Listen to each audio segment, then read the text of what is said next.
Wona osinzira okubeera ng'otulaba nkwaniriza nnyo olunaku olwaleero nkubuuzaako nti wasiibye otya afunye okusoomoozebwa nkusaasidde. Ofiiridde olwazza n'okusoomoozebwa okulala so tuka ku buwanguzi gwe nkuyozaayoza. Nyina Honorable Joshua Makula muna PFF yeegwanyiza ekifo ky'omubaka mu Paalamenti akiikirira abantu ba Makindye Ssaabagabo mu disitulikiti ey'e Wakiso.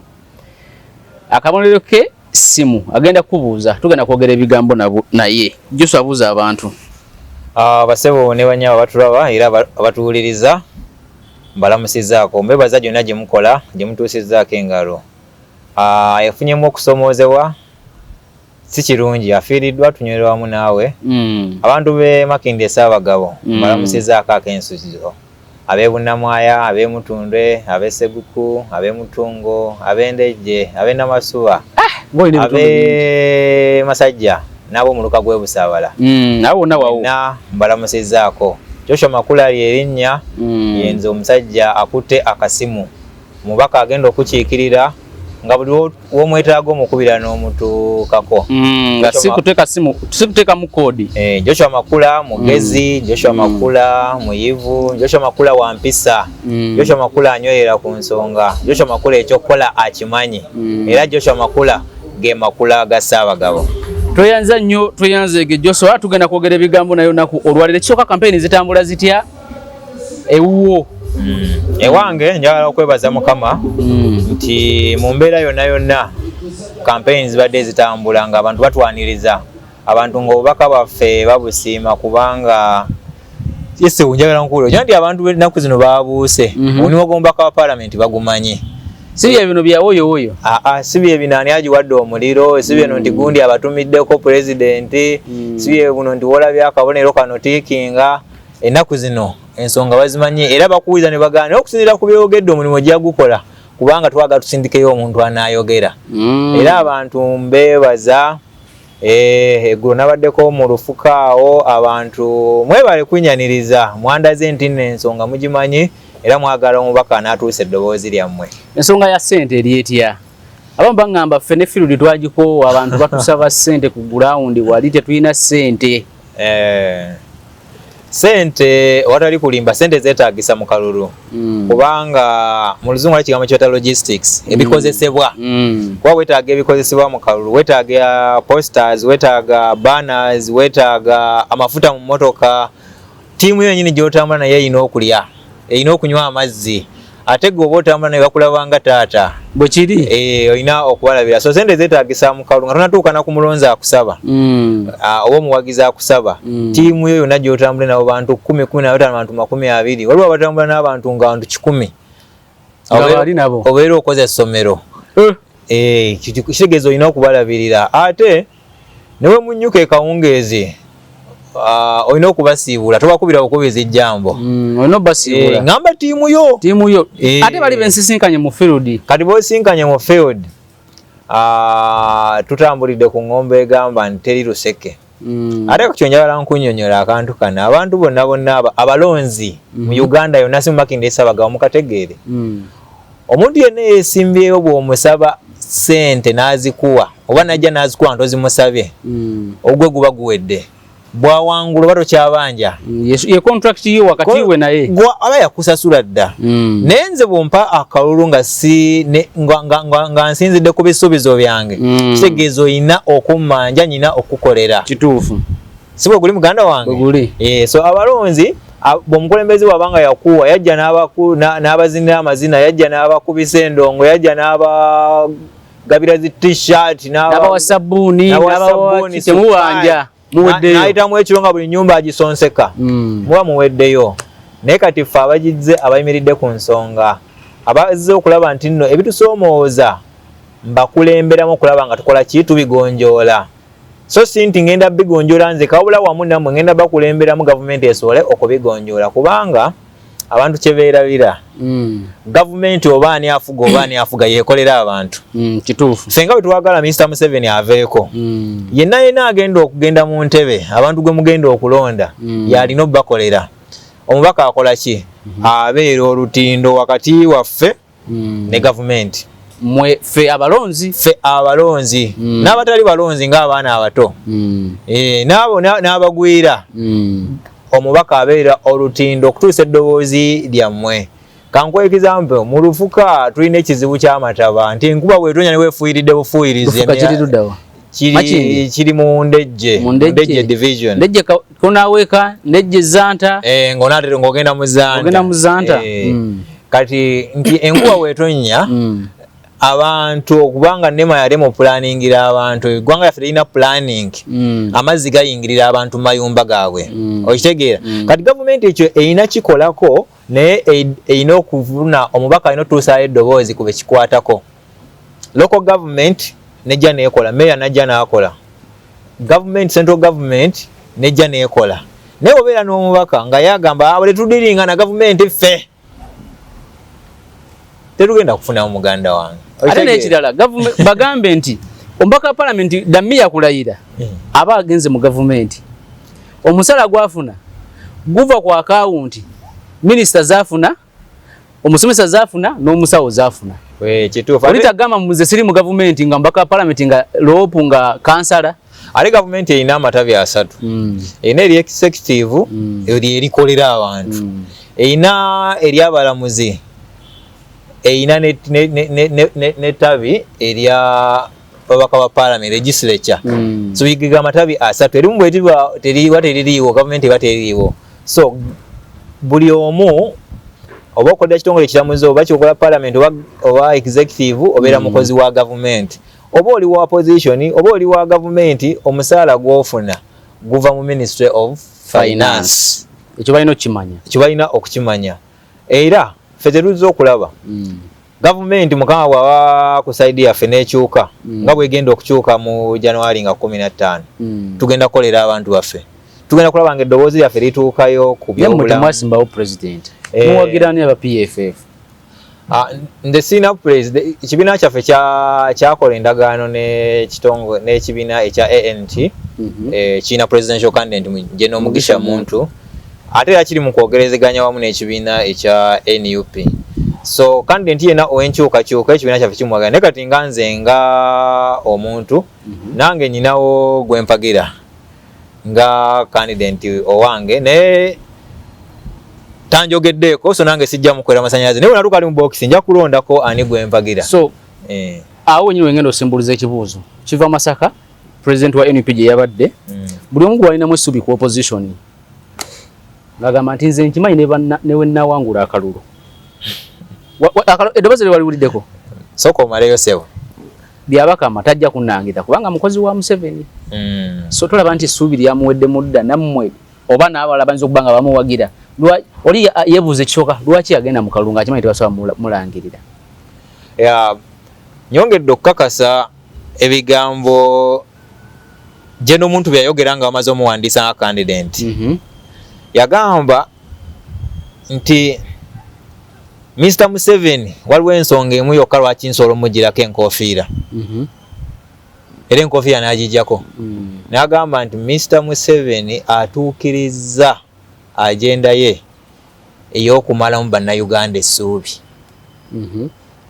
Era ebigambo by'oyogedde kiraga nti ne Mr. Kyagulanyi aleka aweddemu essuubi. Ye mu kwogera kwe yalaze nti takyalina amaanyi gamuwedde nti akakiiko k'ebyomukulonda akamuwandiika wakati mu kusoomooza okunene nti n'emikono gye egimu baali bagiganye ne kamaani kamuwandiika takyakayinamu essuubi. Naye kyenyinza okugamba bannayuganda mwe mubeere n'essuubi. The moment we tugwamu essuubi kitegeeza bye tuluubirira byonna okutuukako tebijja kukola ki? Kusoboka. Nawulira akulira akakiiko k'ebyokulonda bw'omala okulonda dde wakati okkiriza kubeera polling station. N'ate etteeka likkiriza abantu okubeera polling station nga bamaze okulonda mita 2. Kyola ne polling station bwe bagiteeka mita 2 bateekawo akawuzi nti tolina kuyingirayo. So olina kubeera awo n'okuuma akawuluko. So nze kyenkubiriza bannayuganda bw'obanga oli ku nkyukakyuka genda olonde omukulembeze ow'enkyukakyuka, genda osuule akaluluko ate obeerewo okakuume. Ekyo kyenkukubiriza.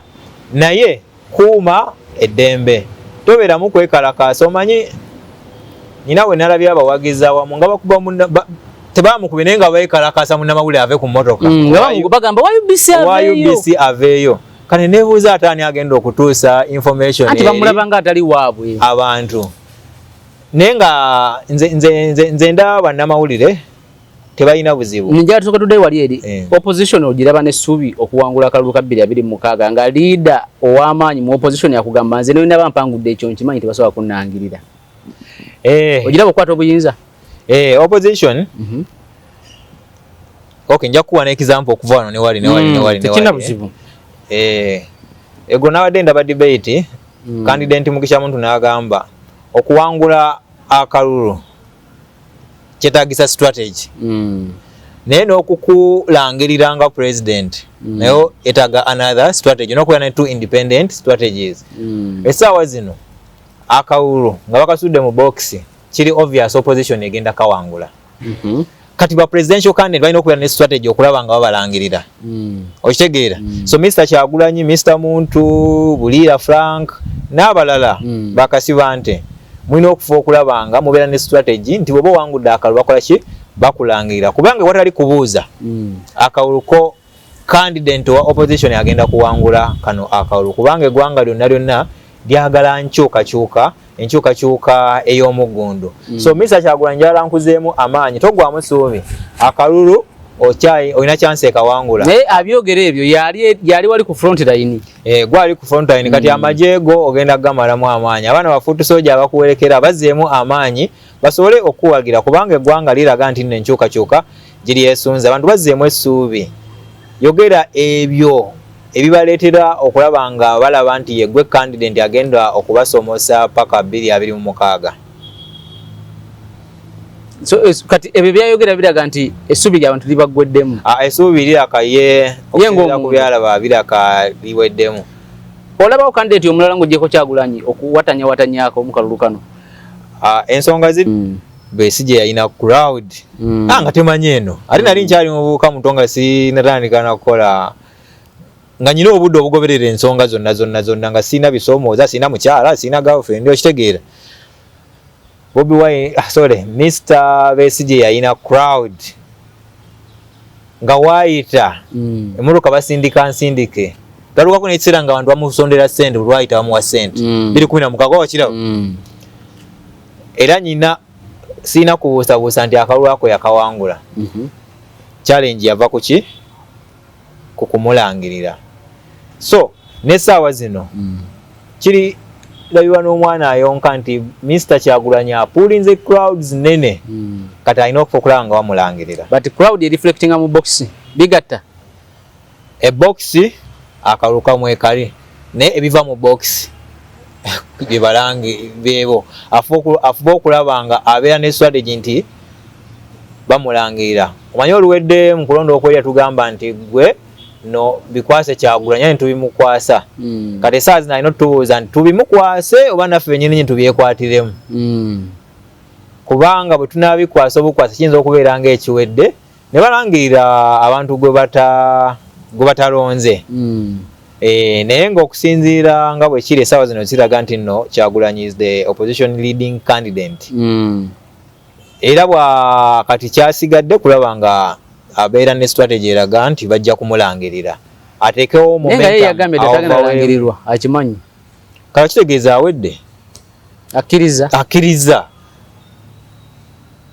ffe tuli eno tufuba tulabe nti nno ffe tuwangula wa MP ne candidate kutulaba alina amaanyi kuba president ate awanise kakitegeeza ki akkiriza kyetwagala okulaba nti abantu olina bamalamu maanyi twalabye nti ne Masaka abantu bamulaze obuwagizi bazze ku kisaawe ne babeerawo ne bamuwuliriza abantu yongero bazzaamu amaanyi so gyoba ogenze walala kyemanyi ojja kukalaba evidiyo eno kuba eno TV erabibwa MS Media erabibwa buli omu abantu bazzeemu amaanyi toyinza kuwulira candidate Museveni ng'ayogera ekyo nti tebagenda kunnangirira kubanga ekitongole olina okiyisaamu obwesiga kiringa ng'ogenda mu kooti n'ogamba nti mulamuzi ogenda gunsalira omulamuzi naye atuuka essaawa n'agamba ne bwe sitaagumusalira ye yagwekkiriza kitegeeza naye amanyi yazizza omusango kati abanga agamba nti sina buwagizi kwa tebagenda kunnangirira naye saagala mu defendinga nnyo oba kyeyayogedde kyeyayogedde tona bakiwulirako nakiwulidde kyeyayogedde amayi debate ene yebadde ku NTV wakyetegereza nagigoberedde nabye muwadanku nyingi ng'abuuza bali lwaki temwalininga behind Kyagulanyi because tumulaba nga leading opposition candidate nandaba amafabi namudamu n'obusungu obungi n'agamba ffe tetuli bayimbi ebiwasa obbayo abayimbi naye ate tusobola okukwata ekintu kino mu ngeri ez'enjawulo tusanga abantu dowa ensonga y'okwegattayo opposition wadde yagaana ogirabe bakubaawo yandibadde ina besobola okukolera nembagana nti ffenna tujja na Kyagulanyi bano abalala muddeyo kubwa MP abalala musigalewo nga ba stakeholders ng'abasajja n'abakazi abakulu kale ng'abasajja kuba tekuli mukazi ng'abasajja abakulu ab'eggwanga abatunulira ensonga nga bwe zitambula ensonga y'okwegatta mu opposition eyina kuba gye yakubamu ekigendererwa ky'opposition mu kalulu ka 2026 kankweyo example Kenya Moi yali ya setting amateeka g'ebyokulonda Moi Ajidani Rap Moi nga asinze mu kalulu yafuuka president nga bula ku MOP nabo osinze akalulu kamu ofuuka president naye ne babikyusa kati wano Uganda tebiringa bya Moi nti awo asinze obululu obungi yafuuka president olina okufuna 50% plus one vote abasinga plus one tebagitegeera plus akalulu kamu nti kamakula kasoboza 50% plus akalulu kamu ofuuka president so okwegatta kirungi era buli omu ali mu opposition naddala omuntu ayagala enkyukakyuka kyayagala naye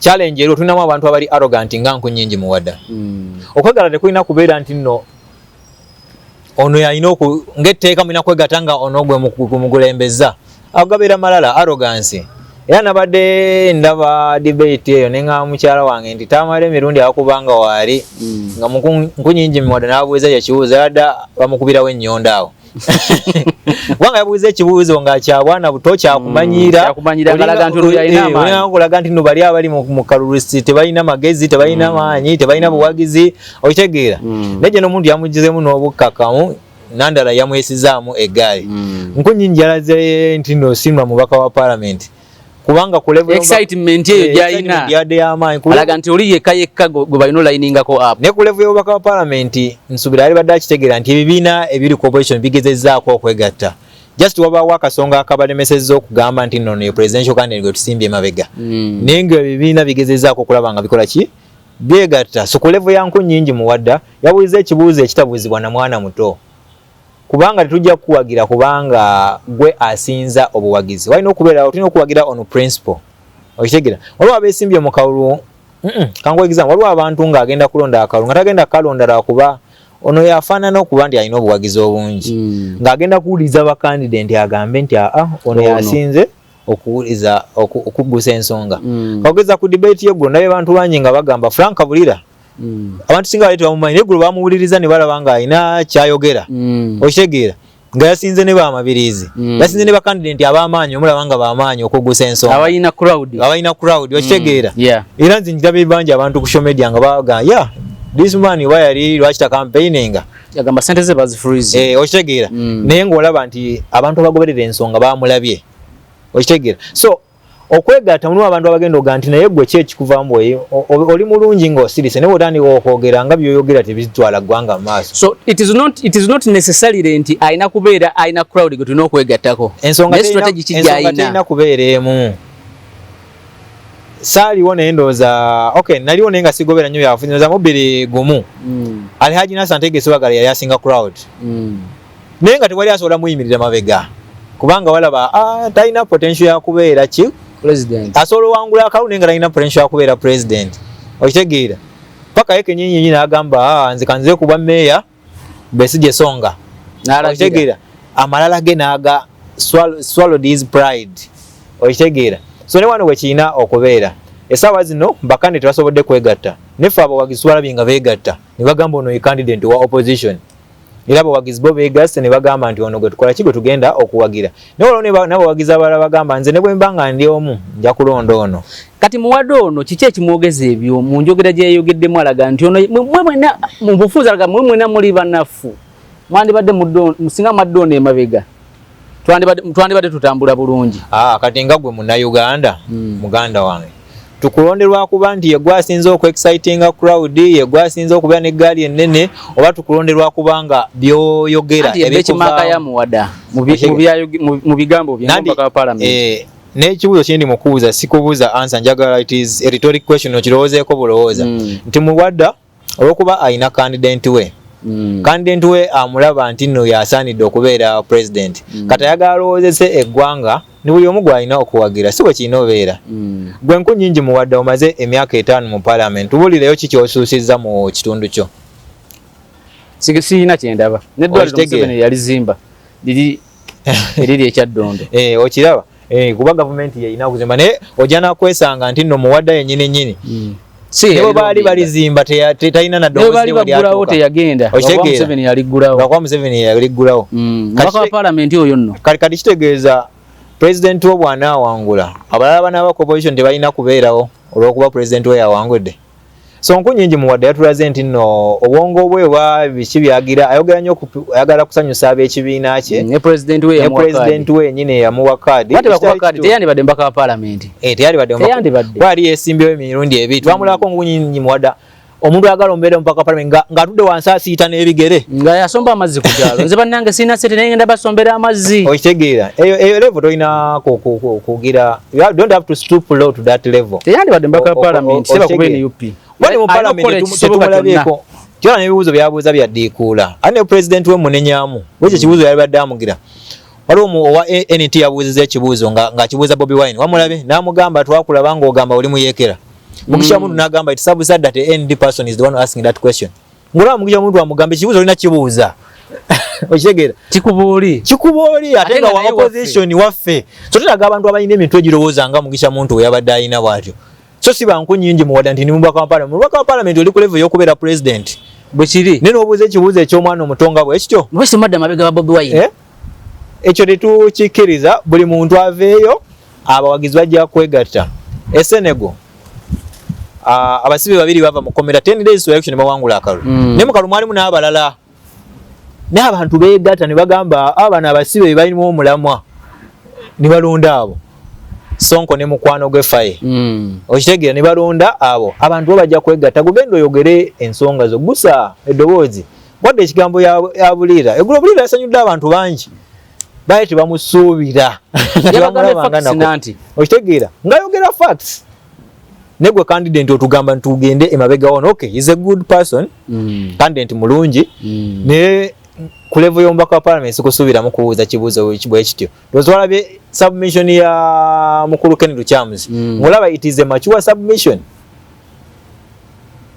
so excitement eno yenoza ikyatulowooza nti olwokuba bamuwa kaadi bw'agenda n'ayimira n'aniko gamba nti muyimire emabega wa Mr. Kyagulanyi abantu ku ground bajja muwa nakalulu ate nga byakoleddeyo si bwe kiri abantu oba olina kyokoze bajja kuwa bwe kiri wadde olina kyokoze tebajja kuwa wadde olina kaadi yo nze saawa zino nze nkolera mu Kampala Central wakati mu CBD era nsobola okuyimirira ku magulu gange bine ngamba nti omubaka aliyo essaawa zino wa Kampala Central akoze kubanga eddoboozi twali tuliwulira abasuubuzi baali beekalakazula ifreeze yavaayo n'atunyonyola eddoboozi lye lyatuuka mu parliament abapangisa baali batusasuza omusolo rent mu $, yayimirayo n'ayogera so tunkiraba nti wadde teyeesimbyewo naye I can authoritatively senti ayogedde nkunyingi muwagada ayogedde sirina byomulabye talina byayogedde omubaka wa parliament abeera asobola okufuuka speaker aba banoonya speaker mu parliament basobola okulonda nkunyingi tebasobola naye yenyini tasobola kukyesimbako kuba naye akimanyi takisobola so tulekerawo okulonda abantu ab'ekiboggwe ekibuuzo wamuza kya president nenzogedde njagala kulaga nti naye nkunyinyi mulwadda ku level gy'aliko ya parliament asobola obeera president naye nga wa kiboggwe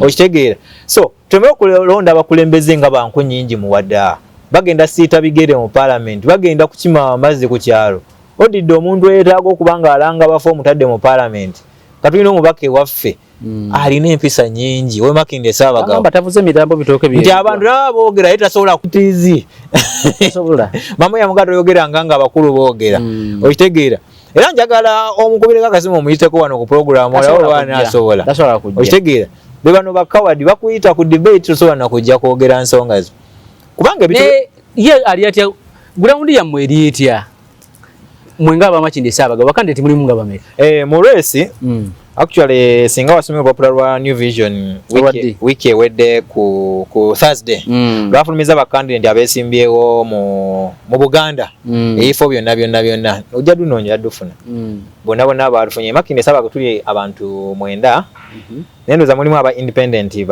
basatu naye nze nja kweyogerako nga nze ntambudde emiruka gyonna njibaddemu buli weeki at least kusinza ku roadmap yaffe ina okubeerako mu muluka gumu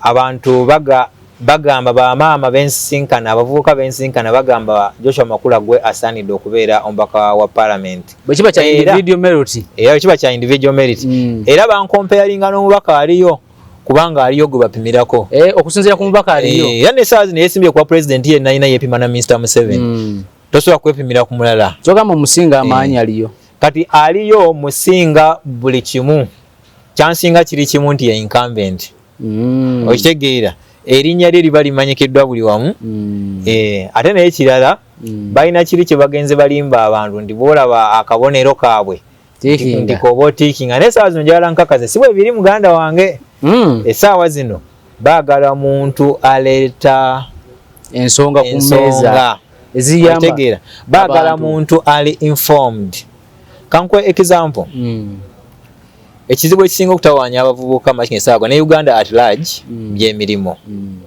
emirimu mitono naye ki ekireese okuba nti emirimu mitono ekisooka abasomye beeyongedde wiiki ewedde ye brother nava wano nga kugamba nti ngenda graduatinga 2 weeks back era graduation yaffe yaggwa netwabawo ya KIU masters in cyber security software Nkumba nali Uganda Technology and Management University UTAM ya Professor Venatius Mureba so kati olina masters mu cyber security osobola okuyambako ku security companies katugambe no ku police defense zirumbiddwa abayaya babira ku internet yawo ejo gyemirimu osobola gikola gyemirimu gitukola tukola ne financial institutions abaferera ku internet byonna buno app tukoso okusindika sente abaana abali ebweru basindike Uganda nesimu yo yenyini kati essaawa zino wadde totoro mugikozesa ne waliwo ku tracking government ekikozesa nnyo okufuna information okuva mu bantu ngesimu yo ina smartphone oba ogikozesa bwoti government ina software Huawei ya mutunde muguza government system government mpyeso okutaninga on yo camera gwenga camera yote eri iko nenge returned on ngabalaba environment woli wona so that is all cyber security email jo sindika bagisigazako copy WhatsApp zemberamu WhatsApp ina akantu gamba nti messages are encrypted by end-to-end encryption naye through cyber security you can still enter those WhatsApp messages government sizikozesa ekyo kyatandikawo ku 9/11 Twin Towers bombing mu America privacy negwawo ne government ya Uganda ina documentary gyenabadde ndaba bani yagikoze nade ku YouTube nga nayo ekikozesa kuba bangi nga ne kanale mugume mwali esimu ye bagiba iPhone agenda ogitrackinga track my iPhone Ngerimbuya Naguru police abasajja babera actually simu ze bazibba bbiri naye olwazi tracking zisibira Naguru abasajja amasimu bagatwalira okitegeera babera balaba information yaffe gye tuba ebyokuginoonyereza abagimudize n'awanika kubanga ategedde waweeri so that's all cyber security okitegeera China essaawa zino privacy yaggwawo in that streets zijjudde cameras nti buli wafuluma ennyumba yo ate even the CCTV cameras ziri mayumba g'abantu zirina okubeera connected to the main server ya government so that is all security so byebyo obukugu bwennyina essaawa zino degree esooka yo wagifuna muki mu software engineering tengoli mukugu nnyo eyokubiri mu project management because I work on different projects so nali nzeetaaga ate ng'omubaka wa parliament ngenda kuba nkola projects za government so nali neetaaga obukugu obwo so kikyengezaako okugamba wadde bibadde personal ndowooza kyembatengeeza kugamba nti university zigraduatinga ne KIU ya graduating this week so over abaana abasukka mu ntwalo bagraduating sebbula y'emirimu ogenda dimalawo otya omubaka wa parliament oyambako otya so tukirabanga mu nsi ezimu kananike ne wano Uganda lulinali nkigamba nti Uganda we have what we call rare earth minerals fe Uganda kyetukoze raw material tuzitunda butunzi ne bazitwale China ate yo netuweereza products nga ziwedde rare earth minerals zikola screen z'amasimu lwaki Uganda government esalawo negamba tukole factories zikola screen z'amasimu screen za laptops kubanga minerals ziva wa Uganda na Congo ne zigende China ne bakuma finish product ani bajikuza no kubusere wa kike kyawagula bo abifunye mulayisi nga bo babifunye mulayisi okitegera so ombaka wa parliament olina okutuusa eddoboozi lyo n'olaba nti nno government eteekawo policies eziyamba abaana okulaba nga government etandikawo industries ne factories esobola okuba employinga kwa government bweteekawo factories nga Japan government zina factories government is controlling public transport systems wale private jezili kitegeeza ezo companies zigenda ku employing abantu kimu bafune emirimu companies zigenda sasula omusolo government efune sente n'abantu benyini be employees bagenda sasula omusolo government esigalenga efuna sente ola government wefunamu tebula by'emirimu likendedde ate neefuna n'omusolo kitegeeza government projects endala ezitaagiza sente zigenda sigala nga zitambula tome ku dependinga kuba donor boka okitegeera oba okwewola koka naye bulobera n'omubaka wa parliament nga tasobola kulowooza kintu ng'ekyo tasobola na kuvaayo ku kyogerako president abatumidde bwe lwayimirira abantu abagamba president abatumidde tugenda kufunamu tutya kankwe example mu education system nali ndaba nmanyi nkola nnyo research China abaana abato aba kindergarten babeera wakati w'emyaka 3 ku 5 ogenda basomesa computer programming China ne bakola systems nga calculator ezitandikibwako ne bakola system esobola gathering data management systems abaana abato ne bakola apps ez'okumasimu games ez'abaana abato aba primary school ne kati wano e Uganda omwana atandika okukozesa computer ng'avudde ne ku university ezimu bw'oba tokola computer science oba IT temukwatana ku computer omanyi omwana ava ku campus nga tamanyi nakuteeka ku computer wadde okuliyetinga folder okimanyi nti no wano abaana babawa assignment course work university ne n'agenda ne bamuprintinga wali n'amusubmitinga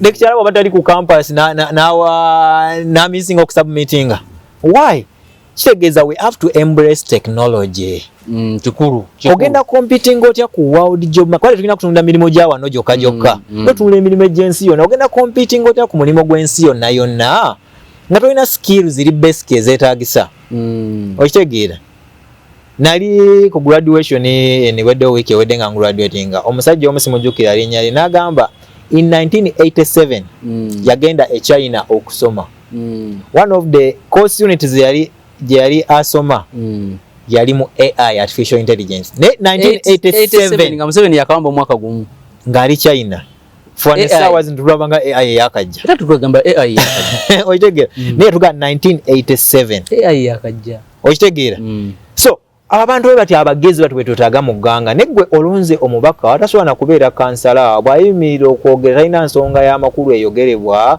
ye kyalibeerako gamba nti nonguze ambulance muganda wange etwala mulwadde na mufu era bwekiri naye ate bagula ambulance bagula ziduloni ne baziteekako ebifaananyi byabwe n'obugombe so omubaka wa parliament olina okuvaayo n'ogamba n'ekitongole ekyobulamu minisitule y'ebyobulamu ekulibwa Mrs. Dr. Jane Ruth Acheng omulimo gwo omukulu si kujjanjaba ndwadde omulimo gwo omukulu kuziyiza ndwadde nti mawanga amalala ewatali ndwadde nga malaria mawanga amalala ewatali ndwadde nga zikolera mawanga amalala ewatali ndwadde nga typhoid bakikola batya mu primary school batulubuuliranga engeri y'okuziyizaamu malaria saawa ebibira remove stagnant water okay eyo biri individual webake mu katimba eyo biri individual neggwe nga gavumenti okoze eki okuziyiza ennamba y'abalwadde kuba ennamba y'abalwadde beekendeera kitegeeza abagenda mu ddwaliro bajja kukola ki kukendeera kitegeeza abantu sente bajja zisigaza mu nsawo kitegeeza sente zijja sigala mu nsawo olaba obwavu bw'obukendeza olaba sente gavumenti zespendinga mu ggulira amalagala bwezikendeza olaba sente gavumenti bweziza mu kwongera abasawo omusaala lwaki olonza ababaka abategeera neggwe mulonza ababaka balowooza nga nku nnyingi eggwanga ligenda kukulaakulana liti balowooza nga Owema Kindi Ssaabagabo bwe yasoma obusawo. Nze njagala otubuulire bwe wasoma obusawo ku myaka gyo wasomera obusawo. Essomero lyaliziwo esomesa obusawo lyali Makerere University. Buli omwaka gwa graduating nga tugenda tukebera graduation list waliko. Tugenda tukebera ku kalala lw'abayizi waliko ku myaka gyo. Naye nga kituufu dokita. Naye nga dokita wawa kubanga twalaba waliwo information gye twalaba nga oba baali mulagaawo ng'abantu beekalakaasa ne bamukwata nga yeeyita omusawo. Ne bamuyoola. Bw'abanga akaasa nti musawo atulage bulazi ne wala tulaga certificate ye tulage bulazi graduation list eya university owa college wasomerako n'omwaka tetujja kukakasa. Kakati bwe tuddayo wano ka technology ku cyber crime okwo social media zino nazo tezina bwe zirese tracking information yaffe kubanga nyine ebintu byendaba ku Facebook okwo. Facebook nsobola okubeera nga ndi wano nga njagala kulya mmere naye nga sina awali wenjaga oli mmere nearby tewali restaurant. Bwe scrolling went ku Facebook nga nakamalo kirowooza nengwa ku restaurant y'emmere. Lwaki kijja bwe kityo? Ku TikTok kyekimu olowooza ekintu oba wakakirowooza no scrolling nga tenokifuna. Ekintu ekyo kyogere nyina mukwano gwange nali naye nga tuna gye tulaga twali babiri nze naye nga tuli mu motoka. N'agamba n'empwira njagala gula Land Rover. Kubanga Land Rover motoka naawe ensonga zirwaki ayagala gigula. Agenda okutandinga on Google. Ke kalango ke wasooka omulaga. Oyitegeera? Kiddayo ku technology. Technology atuuse ku level esaawa zino bw'ogenda ku LinkedIn ng'olina kyoyagala okuposting bawo gwe n'onyiga bunyize post oyitegeera wano uploading ekifaananyi ng'oli mu suuti bw'otyo bayinza n'okuteerako wali caption yakyo lwa technology watyo level gyatuuseeko. So government naye emukozesa nayo government ekozesa technology eyo for its security purpose which is good nekizyewo privacy y'abantu. Okitegeera muganda wange. So kino okulabula namagezi osobola okugakozesa oba obutagakozesa kiri gy'oli eri muntu ng'okozesa social media kumanya privacy yo. Nze ntunulira nnyo naddala abakyala buli kintu ky'ogenze kamante restaurant eating no postinga. Simanyi abaana my child is making one math no postinga. Kitegeeza internet yekumariko ne bw'obidiritinga bisigalayo. Bw'obidiritinze side yo ne bisigalayo ku cloud bisigalayo. Oyitegeera? So mubeere cautious ebintu by'opostinga ku internet. Beera cautious emboozi gy'oyogera naddala ng'oli ewantu nga balina amasimu naye ate bali mugakozesa.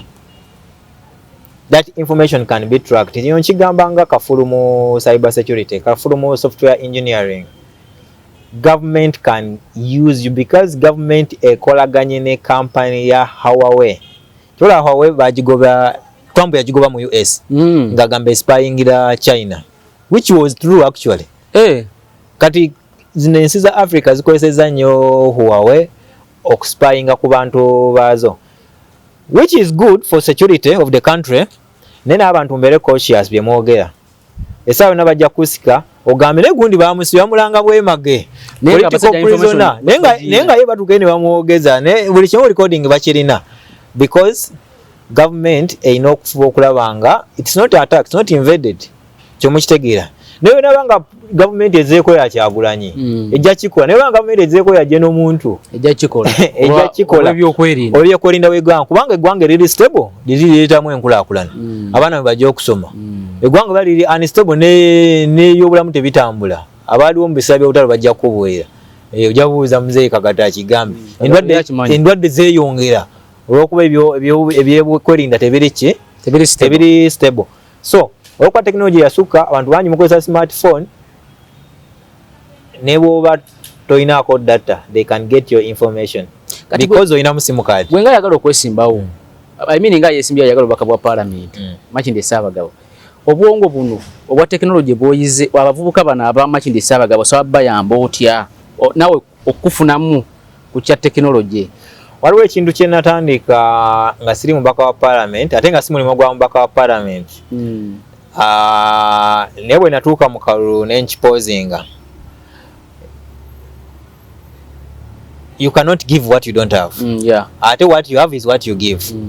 So nze natandika training abavubuka abokukyalo kwembeera nga basomesa computer ne web development.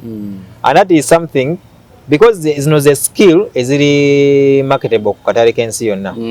Right now nyina contract ne company emu eri German. Nyina project gyendi mu gikolera. I got the job nga sigenda nko German. Via internet. I got the job nga sina gwe manyi mweyo company.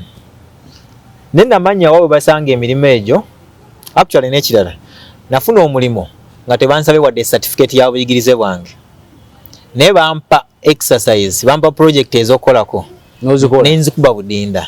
Tegeza bakusasula yo na kasente kati. Contract erudde ngeraninga era kwendya. Basa bateekako sente ole tebakulabangako. Tukola meetings because when nafuna omulimo nabo we have to do meeting. We have every morning we do what we call stand up meeting. Meeting mujikola ebera dakika 15 mujikola muyimiridde. No yogera bichi byakoze eggulo bichi byogenda okola ko lwaleero. Okitegera. Every week you have to do a weekly meeting. You present bichi byakozeeko for the progress of the project. Okitegera. Sente zo ne bazikuwa buli mwezi tewali kugamba nti bansasudde enaku z'omwezi wezituuka zisente z'omusaala gwe zijirako oli awo akasimu ku akamessage ku simu akajja ndi account yo ya banka wataddeko sente weziti. Okitegeera nekiyengeza kugamba nafuna omulimu ogwo because of the skill I have, not because of the degrees I have. Nafuna skill eri marketable yanfunisa omulimu e Germany. Kekatale kensi yonna ak'emirimu kenadde njogerako. Naye gwe bw'oba ogenze n'osoma course nga development studies mbuulirayo enkulaakulana gy'ogenda okutwala e Germany. Ntewali. And the technology kati. Ogenze n'osoma course nga social science, it is good. Simbi. It is a good course. Era yemu course gyenze okurecommendinga abantu basome kuba zireeta critical thinking. Naye mbuulira mulimu ogenda ogufuna online ebweru. Okitegeera. So wano e Uganda challenge tulina nti education system yaffe erina abantu abagirowooleza nga bakyalowooza with the bagitanga Bantu education. Education yaliwo nga tunagenda mu pre-colonial education. Okitegeera nga balowooza nti buli muntu asome agenda kugaggawala nga basomesa busomesa fwa bwe kyali luli nga buli asome alina ofuna omulimu. Naye nsoma ekitabo kya yali minisita w'Obote n'amini wamuyitanga Kyeba. Actually yabeerako ne minisita wa government ya Museveni yasooka amuyitanga Kyeba. Ojja munoonyaako. Yagamba yava ku university n'agenda straight mu state housing n'asaba omulimu. Yamubuuza oyagala kukola n'agamba njagala kukola 40. Bagamba gwina kukola mu state house. Nenga avudde straight ku university. Kitegeeza buli yavanga ku university yafunanga omulimu. Ate nga gwa government nga tebagaana nakolera private companies. Nali mpulira ndabanya amawulire nga abantu baga in US ne Europe abantu bagala nnyo okukolera government than private companies. Zisasula bulungi, zina pension omulungi, okitegeera ne job security. Wano Uganda si bwe kiri, abantu baduka mu government nga bagenda wa private company kwa zisasula obulungi. Naye ofuna atya omulimo ebweru? Soma skill yetaagisa. Okitegeera genda osome web development, genda osome back end programming, genda osome software engineering, genda osome cyber security, genda osome artificial intelligence. Not necessarily kufuna degree, get the skill. Otegere kyokola. Example wano Uganda waliwo abaana nga olunaku ayingiza $1 esukka mu 100. Olunaku via internet. Tava na wuwe. Tulina abaana nga olaba ebulindo kira bulindo eyo abaziga abazimbe bavubuka ekira bulindo eyo abasinga bazimbe it's like a new estate waliyo n'envuufu nyingi balanze okolayo chorus ne abasinga abazimbe bavubuka bato bakola ki cryptocurrency, blockchain technology, forex trading bye balimu. Okitegeera tebalina muntu gwe bafeze bakola emirimu gyabwe smart. Ne right now ne government yagaana otongoza cryptocurrency mu Uganda. Fe tulina mentality eri nti okukola nyina kuva wakasaawa 11. Russia Russia batongoza block gundi bitcoins as a way of a monetary sente ntosobola ogenda n'ogula ekintu ku sente. Russia, first world country, super power of the world, buli nsi egitya okitegeera ne batongoza. Kati kitegeeza tulina okutambulira mu ng'ensi bwetambula. Tuli mu 4th industrial revolution. Uganda ne Africa industrial revolution eyasooka eya steam engine tetwagifunamu, ya gaali z'omukka. Second industrial revolution eyali ey'okuzimba amafactory tetwagifunamu. Third industrial revolution ebadde ey'okukozesa computer ne internet tetugifunyeemu. Tulina okufuna mweno eriwo 4th industrial revolution eri ku blockchain technology. Nga waliwo abaana abakozesa blockchain abali mu forex ne cryptocurrency nga bafuna sente naye si be bangi. Okitegeera be batono abasinga tebannabitegeera. Okitegeera lwaki tebannabitegeera? Gavumenti egaanye obi empoweringa. Gavumenti ekimanyi bulungi nti abantu bafuna sente bongera ofuuka abagezi, eyinza olema oba controllinga. So gavumenti za Africa ezisinga tezibuusa bantu kubanga kimanyi bwe babuuka bayinza okubeera uncontrollable. Okitegeera? So kyebavudde bagezaako. Ne Kenya, they have embraced forex trading, they have embraced cryptocurrency. In that nyane conference emu gyenna applyinza okugendamu mu June, Africa Cryptocurrency Conference egenda kubeera mu June mu Nairobi, Kenya. Olaba nabo bagitutte Nairobi, twasobola kugireeta wano, ensi yonna egenda kuŋŋaanira wa Nairobi. So tulonda abakulembeze muganda wange ampuliriza ndaba nga bamanyi ebiki ebifo egenda mu maaso mu ggwanga. Essaawa zino abakulembeze omubuuza ekibuuzo n'omugamba naye kati ki ekireesewo ebbula ly'emirimu mu kitundu ky'owa mu ggwanga, n'atandika omanyi gavumenti eno kati watana na answer ntuufu ya kwogera. Waliwo kyaŋŋamba nti mu kyalo kyo olina kye watandikawo nga nkubuuza amagezi gano g'olina mu tekinologi ogenda gakozesa otya okuyamba abavubuka ba constituency. Naye ekintu kye natandikawo computer school nga tusomesa abaana abato abali mu holiday nga tuwa computer skills nga tubasomesa ne web development. Naye twatuuka mu kalulu nenkipozingamu nga saagala abantu bagambe nti nno nkikozesa kufunirako ki kalulu. Naye nga abaana bangi bensomesezza abasukka mu 17 free of charge bwerere. Tulina n'omuyigiriza designing website ku bwerere. Kade niye bw'aba ayagala ofuna ekisinga wasobola okukola research. Nze nkuwadde kyensobodde ekitandikirwako ekiri basic. Kandi mu ssomero bagaba kiri basic. Kwana olaba wano okola emirimu egiri nice naye tewagiyigira mu ssomero. Ssomero bakuwa egiri basic. Okitegeera? Ekyo kintu tugenda kirizuminga mu February oba mpanguddwe basiwangudde because yengeri yokka gye nsobola okuddiza ekitundu kyange nga njiwa ekyo kyenina. Era abazadde tulina essomero lyaffe awo Ekaawuma mu center. Bwe tumutuuka mu February muweereza abaana n'abantu abakulu abaagala okuyiga. Abantu abakulu ensonga lwaki saatandika nabo kuba babeera busy, balina okulabirira famire zaabwe. Ate abamu babeera ne bias baga lwaki akikoze lwaki n'omwana omuto abeera open mind aga akangende ngire kasabye aweerere akikoze budde buno ayagala kalitegeera tetujja kamuwa. So kyenava nkipozingamu naye nga tusuubira okukigaziya kuba twagala. Waliwo omuvubuka omu gwe natuukiridde ayina essomero bayita Super Trades asomeseza abantu forex trading awo ku Akamwesi Kyebando. Twagala gye asomesa abantu abagala okuyiga abakwatemu free of charge.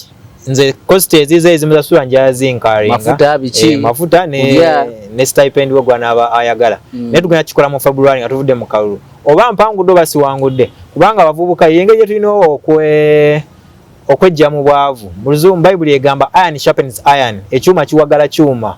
So muvubuka munnange kyennyina ekitono kyengenda okugabana naawe tusobola okulaba nga twejja mu mbeera gye tuli.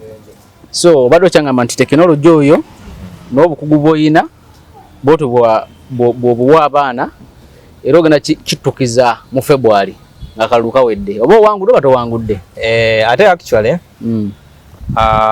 waliwo yenkugamba nenyina olukiiko lwe nabaddemu nga noonya akalulu nasanze olukiiko abantu abaagala okwekulaakulanya nengindayo nembasaba akalulu ne bambuuza bye nasoma biki omuzeeyi omu nankubira essimu after nangamba muwala wange nsaba omuyambeko. Era omuzeeyi twakwataganye kuba yaŋŋambe muwala wange yasoma ebyo byatto talina mulimu ate yafuna na second upper degree. Nemugamba okay yasoma bulungi ajje tugire. Era omuwala namukutteko namugaa ekyo tugende kuba ali muntu omu. Nemugaa kola nekino genda wano ne wano bajja kushapeninga yafuna omulimu mu nnaku ezitali zawala era yakwataganye nabo era essaawa yonna ajja kumpa testimony nti balina gye bantadde either for training oba for a job. Kale njagala osibula abantu b'Makindye Ssaabagabo bakuba badde obuzeebuzeemu naye tujja kuddamu twogere ebigambo. Njagala osooka okwebaza omukutu guno gwa MS Media okutuwa chance okutuusa amawulire ag'essuubi eri bannamakindye Ssaabagabo n'eggwanga okutwaliza awamu. Eggwanga lyaffe litubidde mu katu ak'ebisoomooza bingi nnyo olw'ekika ky'abakulembeze be tulonda. Tulonda abakulembeze nga batya okwogera. Tulonda abakulembeze nga emyaka 5 contract gye tubawadde tewali kye bakoze. Joshua Makula nzize okutuusa eddoboozi lyammwe Bannamakindye Ssaabagabo okulaba nga tulaba gavumenti nga ekola nga tugipushinga esobole okuziyiza endwadde so sigula ambulance ezitwala abalwadde n'abafu. Esobola okulaba nga improvinga ebyokusoma nga education system tekoma kukyusa curriculum naye nga n'ebisomesebwa bennyini bikyuka. Nga tufuba okulaba nga ebyemirimu bikolebwako nga gavumenti efunira abantu emirimu etya nga abaana bafuna skill esobola okubafunisa emirimu. Nze kennyini nafuna emirimu nga bwe mbagambye ebweru w'eggwanga because of the skill gye nalina. Tweyanza nnyo. Makindye Ssaabagabo, Joshua Makula, amakula ga Ssaabagabo. Wonna wabadde osinzira okubeera nga otulaba ne Joshua Makula, amakula ga Ssaabagabo. Tugenda kukoma wano olunaku olwaleero tujja kutandikira awo olunaku olulala. Akuuma atakuumira mpeera wangale nnyo Ssaabasajja Kabaka.